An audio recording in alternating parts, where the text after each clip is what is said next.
bring out what it was meant to apply to everyone within the hearing of God's word.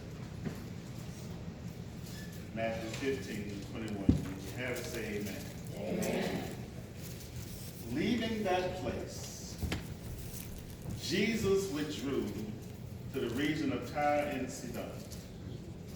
A Canaanite woman from the vicinity came to him crying out, Lord, a son of David, have mercy on me. My daughter is grievously vexed with the devil. Verse 23, he answered her not a word. So his disciples came to him and urged him, send her away, for she cried after us. He answered and said, I was only sent to the lost sheep of Israel. The woman came and knelt down before him and said, Lord, help me. He replied, it is not right to take the children's bread and feed it to the dogs. She said, yes, Lord, but even the dogs eat the crumbs that fall from their master's table. Then Jesus said to her, woman, you have great faith. Amen. Your request is granted. And her daughter was healed that very moment. Amen. Amen. I just want to lift up this thought in our mind. I need just a little more Jesus. Just a little more Jesus. I need just a little more. Us now.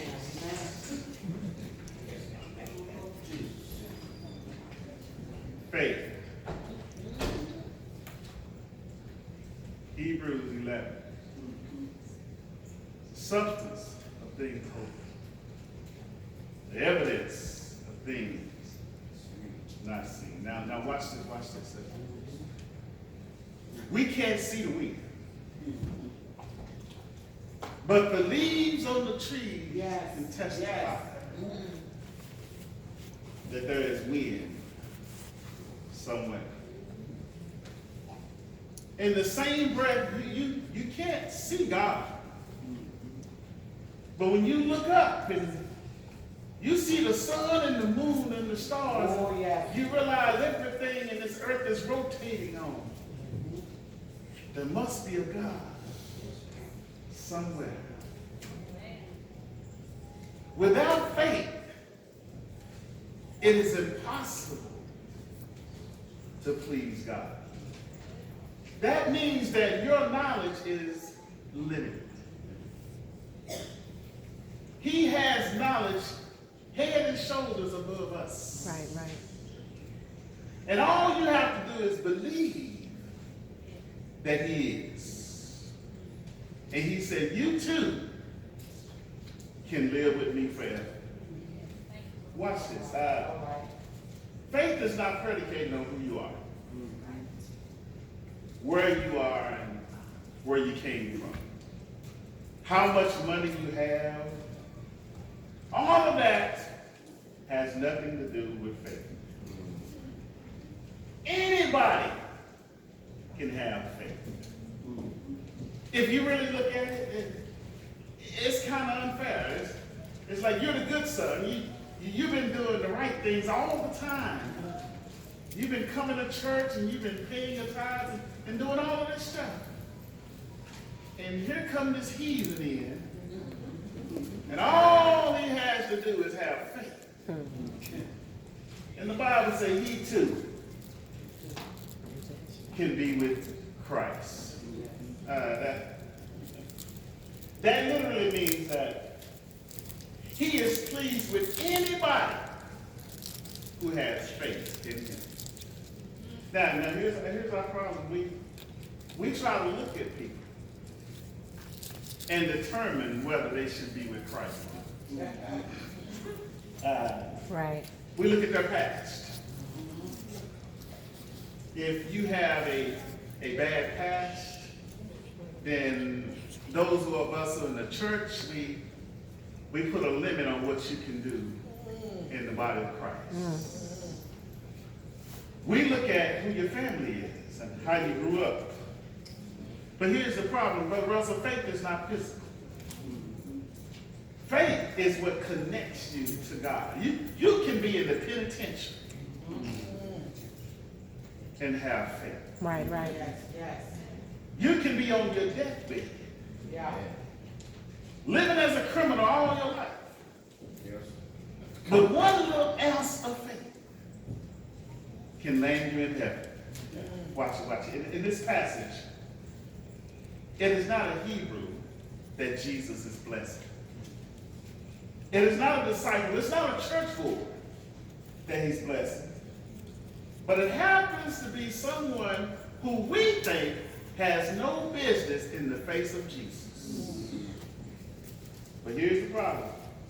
She wasn't satisfied with just seeing Jesus. She needed a little more Jesus. Yeah. Now, the reason why half of y'all should be shouting is because you haven't always been in church yourself. You haven't always been a part of the in-crowd. You haven't always been who you are today. And if truth be told, the things you did last week, yesterday, or last night, you have no reason being in the face of a holy God. But aren't you glad that Jesus blesses those who have faith? Aren't you glad that he doesn't consult with those who know your business, whether or not he should bless you? Watch this, y'all. Just going to church, okay? Let's talk real. That shouldn't be your end game. Please do not leave here and go home and brag to somebody. Yeah, I went to church today. That's not something to brag about and put a check. How has your life changed since you met Jesus? Yeah. It's a relationship. Thank you, Lord. You come to church and you see Jesus. Oh, yes. But do you know him? Right, right. Watch it. You shouldn't be satisfied with just seeing. Watch this. You see him move on somebody else's behalf. You see him bless other people. You see other people's lives change. And you go home the same way you came in. Aren't you tired of just seeing Jesus? This woman needed a little bit more Jesus. And Brother Cooper, I have a feeling that he's so attractive that if you see him, that you'll fall in love with him. Yeah. Falling in love with Jesus was the best thing that ever happened. Yeah. Let me see if I can make your situation feel better. There was a leper. A leper. He's ostracized in society. Watch this, children.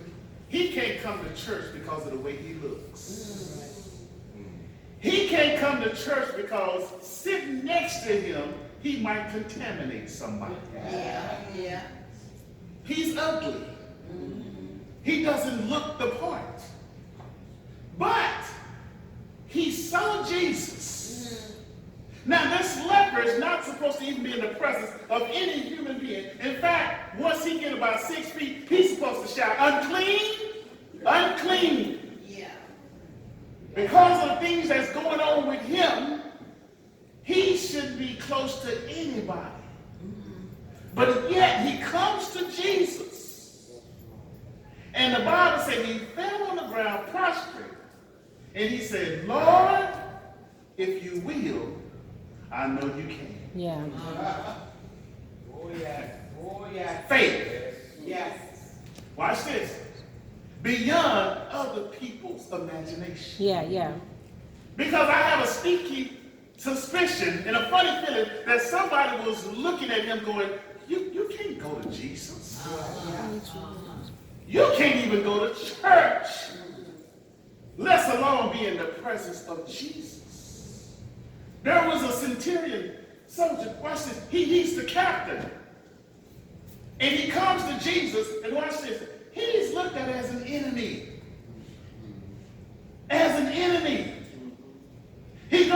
Jesus, and he says, now I want to intervene on my servant's behalf. My servant asked me to pray for him. He's on his sick bed. Jesus said, come on, let's go. He said, no, I don't deserve for you to be in my house. He said, but if you could just say a word. How many of us know that just a word from Jesus can change your whole life? Now, I'm looking at this passage, and this is a very popular passage. But I hear ministers, and they love to cliche this whole passage. The crumbs. Anybody ever ate crumbs and leftovers? That's not what we're talking about here. We're talking about somebody who didn't belong to the family who got blessed anyway. Yeah. Watch it. Her case is this. Can't you see her? Her daughter has gotten to the point where she can't do anything with her. She's been kicked out of school. She's very disrespectful. She's in and out of juvenile. She's violent. She'll even fight mama if she gets too close to her. Mama has come to the conclusion that this ain't nothing but the devil. Yeah. Have you ever been there? Please don't raise your hand. Have you ever come to the conclusion that I can't do nothing with this child? I can't do nothing with this boy? Maybe you were one of those who were written off and your parents couldn't do nothing with you. Yeah. But I'm glad that she didn't take it to the YMCA. I'm glad that she didn't take it to another social event. Yeah. I'm glad she didn't buy her a book to read. She took her to the one who knows how to deal with the devil. Oh yes, Lord. Let's get into this thing. Can't you see? She's already asked her friends to pray for her. Because I'm dealing with this girl and I'm about to lose my mind. Yeah. And when they came home and she asked the question, did y'all pray because it's getting worse? Yeah. I know when you're going through, watch this, y'all, you don't want to tell nobody your business. You don't want people to know, especially that your child is in and out of trouble.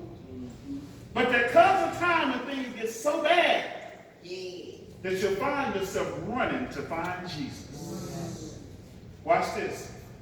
This woman didn't have the luxury of trying to be modest. She couldn't just go and just say, excuse me, Jesus, can I talk to you for a moment in the corner? She had to do something that she's never done before to get something that she never had. Yeah. Watch this. The situation was so bad that she could care less who was looking at her. Don't you go all the way up to that church, knowing that the blessings that you need is in your mouth, and come back home empty. Say something to Jesus. Yes. Watch this. Just like the Good Samaritan, this Canaanite woman surprised the Hebrews. Because you got to understand, there was a bunch of Hebrew folks around.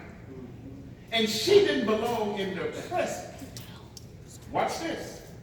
She had more godlike qualities than the whole house of Israel. That was Jesus' words. Don't look at me funny. That's Jesus' words. Watch this. So that tells me that you can be going to church all your life and forget to talk to Jesus. Because you think you're already in. Why do you need to pray? You go to church. Why do you need to pray? You're a pastor. You don't need to pray. You're singing the choir. You don't need to be praying.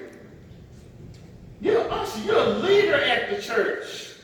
Brother Russell, you drive the van for the church. What you need prayer for?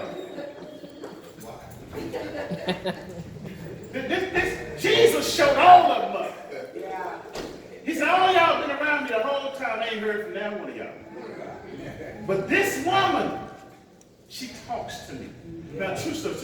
I have some, y'all know I'm raised up in this. I have some friends who are big time drug dealers. And it's one thing that I listen to them about. they always bring up God.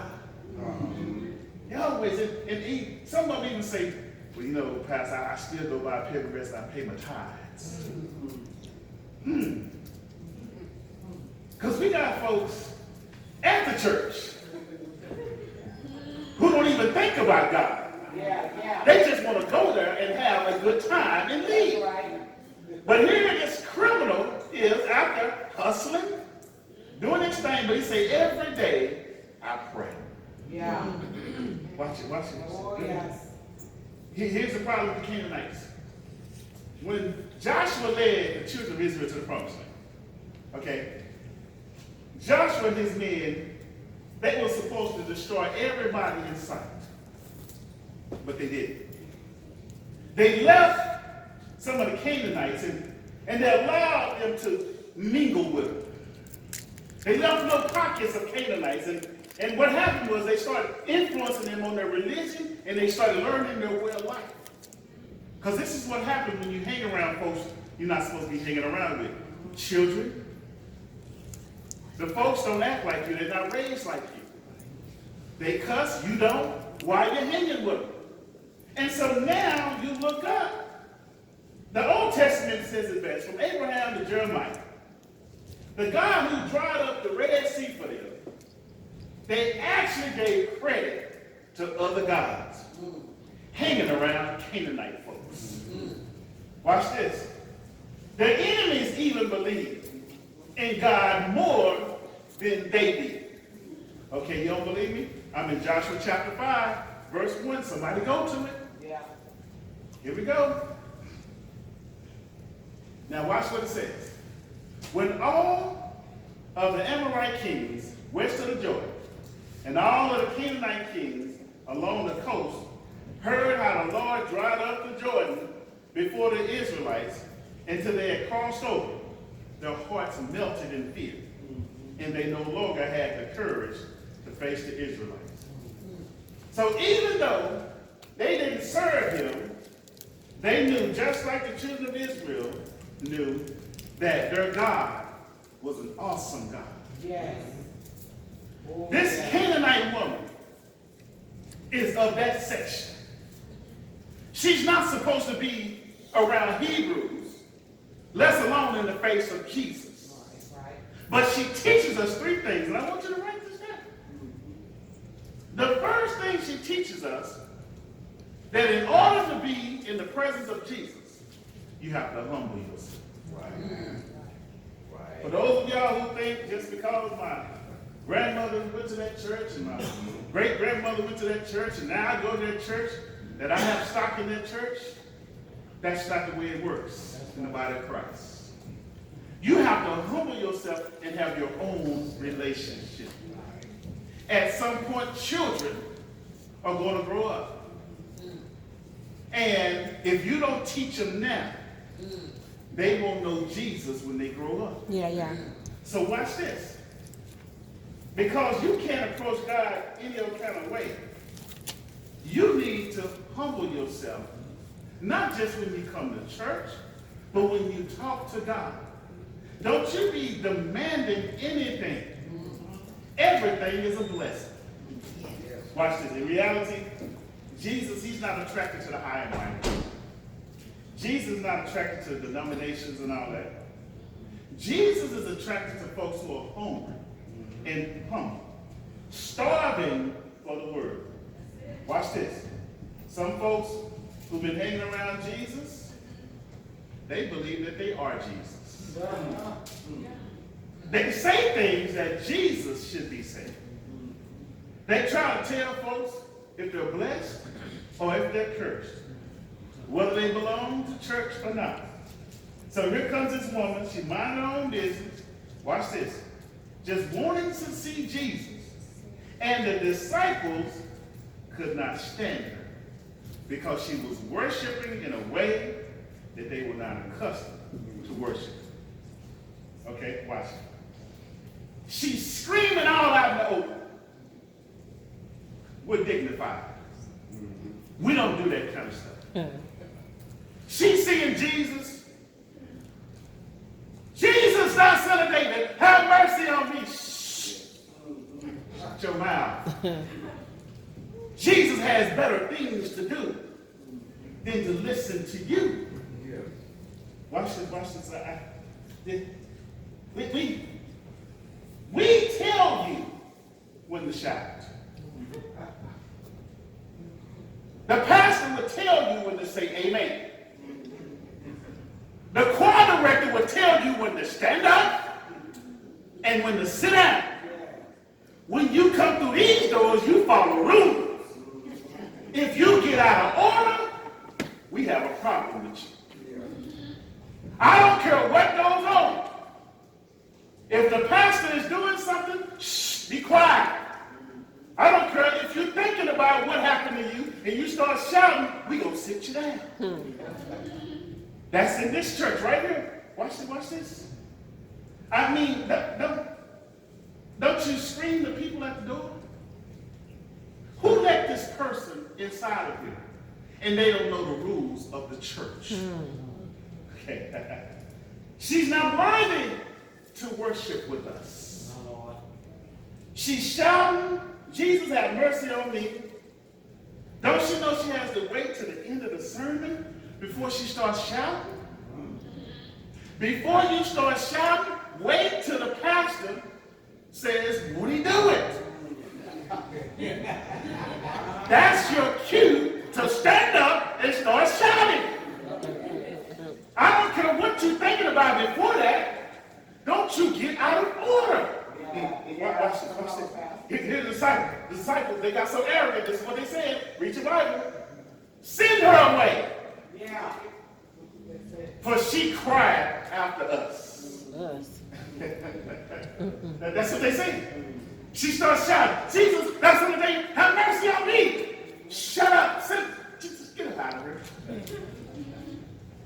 For she's crying after us. Even though she wasn't from the house of Israel, somehow her faith, she didn't matriculate through the rabbinical school of Israel, but somehow her faith, I'm going to tell you something, faith will always usher you into the presence of Jesus. Watch this. Verse 22, let's read it. And behold, a woman of Canaan came out of the same and cried unto him, saying, Have mercy on me, O Lord, thou son of David. My daughter is grievously vexed with the devil. She cried out. That means she's loud. She's out of order. Yeah. Now, before she approaches him, she humbles herself. Yeah. She said, Have mercy on me, O Lord. In other words, I know I don't belong here. Yes. Yes. Okay, watch this. She knows she don't deserve to be in his presence. But in Mark 7, he tells a story that she fell at his feet. So she knows the rules. Watch this. She knows that she's getting dirty looks from people who cannot do anything for her. She knows that she has no business being in his face, and she's asking for something that she doesn't deserve. Yeah. So she put this disclaimer out there, Have mercy on me, O Lord. That's her introduction. She humbles herself. She calls him by his messianic title. Now, son of David. So she knows of him. She's heard of him. Now, after she humbles herself, she praises him. And watch this. This is why I can't figure out the arrogant disciples. Now, let me talk to some church folks. When you see somebody in need, why is it that we want to talk about them? They belong in the church. They're lost. They belong in the presence of Jesus. Now watch the arrogant disciples. Here they go. She says, Thou son of David. Write it down. Thou son of David. Don't ever forget it. So she knows something about Jesus. And linguistically, when she says, Thou son of David, I'm missing something. So let's do a roll call. You have Simon, Peter. You have Andrew, the sons of Jonah. You have James and John, the sons of Zebedee. You have James, the son of Alphaeus. Neither one of them were called thou son of David. Watch this, watch this. So they had the nerve to say, she cried after us. Y'all didn't get it. James, John, she didn't call your name. She said, thou son of David. And they had the nerve to say, she cried after us. Yeah. Ain't nobody crying after y'all. Yeah. How you going to tell somebody when they cry and shout at church and they're not even shouting about you? Okay. Here's the problem. Here's the problem. Jesus, he could have stopped it early. But Jesus, the Bible said, he said, not a word. He just let it go on. Okay, sometimes don't you get mad at people? When you know they could have said something, but they didn't say a word? They just let it go on? Yeah. And you're pointing like, yeah. Okay. But watch this. He doesn't even address the fact that the disciples made a plumb fool of themselves. He stays quiet. And when this woman starts shouting in his presence, he says nothing. But watch this. Proverbs 3:33 says this, which states that he, God, mocks the proud, mockers, but give grace to the humble. If you got it all together, okay, you don't need to be humble. If you don't need nothing from God, then you're fine. You don't need to humble yourself. The disciples, the church folks, were so arrogant that instead of seeing the woman needs, they're looking to see that the woman is getting on their nerve. Yes. Watch this. Because church is for those who are sick and tired. Church is for those who can testify. I looked all over. I couldn't find nobody greater. Church should be the final stop. But it's church folks that's trying to run her away. Now watch this. She didn't give up. She said in her mind that, okay, I know he didn't say nothing, but he knows that I said something to him. I need just a little more Jesus. Watch this, watch this. Watch her humility. She falls to her feet. She falls to the ground, and she makes her request.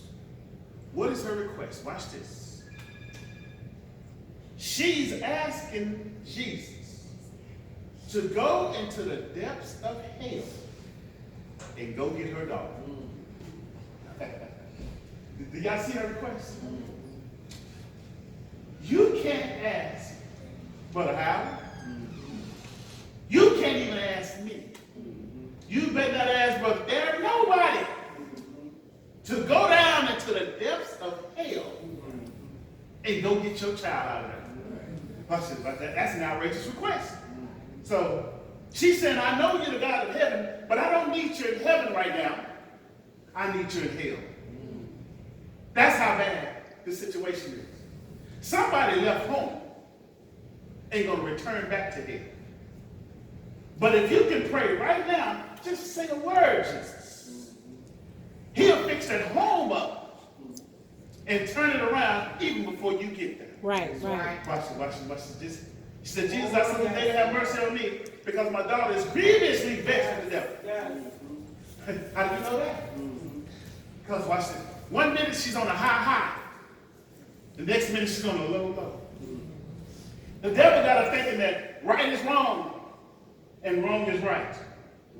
So she ignores the disciples because she needs a little more Jesus. Jesus, watch this. She's talking to the disciples. If your name is not Jesus, then I wasn't talking to you. Maybe that's me saying that. Okay. She said, Jesus, thou son of David, have mercy on me. Yes. They started, get her out of here. I wasn't talking Yeah. to you. So when I come to church and I shout, or when I stand up and I wave my hand, Yeah. it ain't none of your business. Right. Because I'm not talking to you. Yeah. Okay. I don't want to preach. I'm trying to teach you. She got to the point where she said, I can't wait another day. Anybody ever been there? I can't wait another day. I've been in this thing too long. Stop right there. Have you ever been there? Every day you see in the same situation and it's getting worse. I've been in this thing too long. The songwriter said like this, I can feel the presence of the Lord and I'm going to get my blessing right now. Yeah. I'm tired of everybody else being blessed. And here I go, I can't be blessed. Because I won't even open my mouth and acknowledge who he is. Yes. Okay, watch this. Here's the second thing, you gotta be persistent. You gotta be persistent. In our text, she comes before Jesus. She knows she doesn't deserve it. And watch this, 3 times Jesus tries to shrug her off. But she won't leave him alone. When he ignores her, she keeps talking. Every time she says something, he doesn't say anything, she has a rebuttal for that. So watch this. In the Jewish culture, she is completely out of place. Number one, she's a woman. They had a problem with women trying to be in front, especially in front of men. Speaking to men in public will get you stoned. So she took a chance of being stoned, standing in front of the disciples and Jesus. That's number one. Number 2, she's from Canaan. She's an enemy. Nobody likes the Canaanites. And number 3, her people worship pagan gods. You don't even go to church. So why is it that you're talking to Jesus? But yet with all these strikes against her, she came to Jesus so he could bless her. Okay? Somebody in this room this morning needs something so bad from the Lord, but you're afraid of people. You don't have the background, the education, the money, the credit, none of that. But you're afraid of what people might think about you if you say your problem out loud. Listen. You have to be persistent. Yeah. Okay? Yeah. God will move on your behalf Oh, yes. if you just talk to him. Yes. Okay? I know there's a lot of people who come to church and you're real scared. Okay? There's a lot of people who watch this, and I'm being honest with y'all, who look around to see if they're going to join church. Oh yeah, am I being real? Am I being real? Oh, yes, sir. Not this Sunday, Pastor. Next Sunday. Yeah. It even got so bad, like at one of my former churches, they say somebody will come walk with you Yeah. if you feel ashamed. Because sometimes you feel like you're isolated. Okay? That I'm going to join church and it seems like everybody's looking at me. And they want to know something about me. But watch this, you're not joining church. Yeah. You're getting in the presence of Jesus. Yes. Watch this. Let's go back to Matthew 15. Jesus is not rushing to take care of this woman at all. He shrugs her off. He basically tells her she's barking up the wrong tree. That's what he told her. Watch this, Matthew 10 and 5. Look at it. These 12, Jesus sent out with the following instructions. Watch this. Do not go among the Gentiles or enter into the town of the Samaritans. Go rather to the lost sheep of Israel. That's what he told disciples to do. When you go minister, forget all of other folks. Yeah. They don't like me anyway. He said, only go minister to those in the family who's lost. The lost sheep of Israel. Well, watch this. Here's the situation. He given them instructions to do something, but he found himself in a position where he has to break his own rule. He done told them, don't go ministering to these outside folks. Yes. And here this outside woman comes in and she challenges him on his own word. Mm. Watch. See, she challenges him on his rule. He knows he wasn't sent to take care of her at this particular time, but it's the gospel. It's the gospel of Jacob. She's basically saying, I won't let you go until you're blessed. Yes. Watch this. How I wish that God's people would come to church like that. If we would come to church like that, then we could stay out of other people's business. All right. I want something from God so bad that I don't even pay attention to what you're doing. Watch this. She puts him in between a rock and a hard place. So 3 times, watch this. Let's go to verse 23. He answers her not a word. Verse 24, he says, I was sent only to the lost sheep of Israel. Okay? Verse 26, here we go. He calls her a dog. Mm. Now, you tell me that you want somebody to bless you who just called you a dog? Watch this, here we go. Even without all these explanations, you have to appreciate this woman, okay? Because she came on behalf of her sick daughter, okay? And here goes Jesus talking about bread. In other words, this is what Jesus was saying. Watch this. This ain't got nothing to do with crumbs and leftovers. Jesus said that the teaching that I'm giving is only for the Hebrews that are lost. He said, you're a Canaanite person. You wouldn't understand what I'm talking about. He said, this is going to go right over your head. He said, the stuff that I'm saying will go over your head because y'all are Canaanites. Y'all believe in anything. Because y'all are a mixed breed. Y'all will take one part of the word and mix it with another part of the world and then try to make your own religion. Huh. He said that you don't deserve this word. That's what he said. So he calls not just her. He's not just talking about her. He's talking about her, the nation of the Canaanites. Yeah. He said y'all act like dogs because y'all will eat anything that anybody put in front of y'all. Y'all believe anything. Don't y'all know that's what this nation is coming to? Yeah.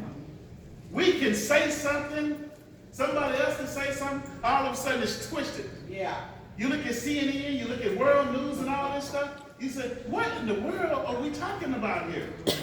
And we have people in high places Oh, yes. that are saying these things. Yes. So watch this. So Jesus, he said, you're a dog. I'm not going to give this information to you. But watch the woman. The woman said this, please give me the knowledge. Watch this. Because she said, watch this, that even the dogs eat the crumbs that fall from the master's table. She said, give me the knowledge, even if it's at a low level. Because I know anything that's coming from you, I'm going to be all right. That's right. So, Oh, yes. grandmother would say it like this, any way you bless me, Lord, I will be satisfied.